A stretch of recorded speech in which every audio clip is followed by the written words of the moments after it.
So first, China has been growing its defense budget year on year, closing the gap in terms of their outlays and ours. Second, because they have a state-directed system with state-owned enterprises working hand in glove with the PLA, with their military, they're able to direct production and expand production at rates much more rapidly than we historically have been able to.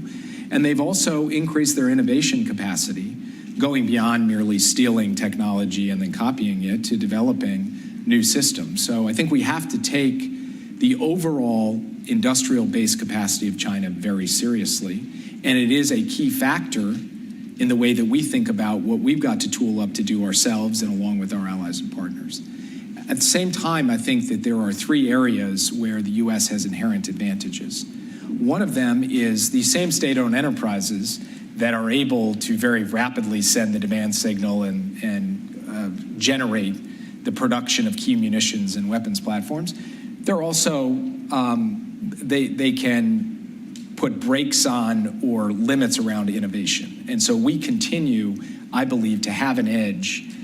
Second is this corruption problem you described. I think it is the reports that you're referring to and other public reporting on this has shown that throughout the entire PLA, you have major problems of corruption in terms of the acquisition, the testing, and the reporting on the defense capabilities that they have, which raise real questions about whether there's a gap between reality and advertisement. And then the third goes to the issue of workforce and people, both the people operating the systems and the people building the systems. And the United States has always had a huge advantage when it comes to people. Now we have a shortage of them, but the ones we have are the best in the world and the most tested in the world because they've had to go through building the systems, having them end up in conflict, and then learning lessons from them, adapting them, and so forth. The PLA really hasn't, and the entire Chinese defense industrial base really hasn't had to do that. The final point I'll make is that, God forbid we end up in a full-scale war with the PRC, but any war with a country like the PRC and military like the PRC is going to involve the exhaustion of munition stockpiles very rapidly.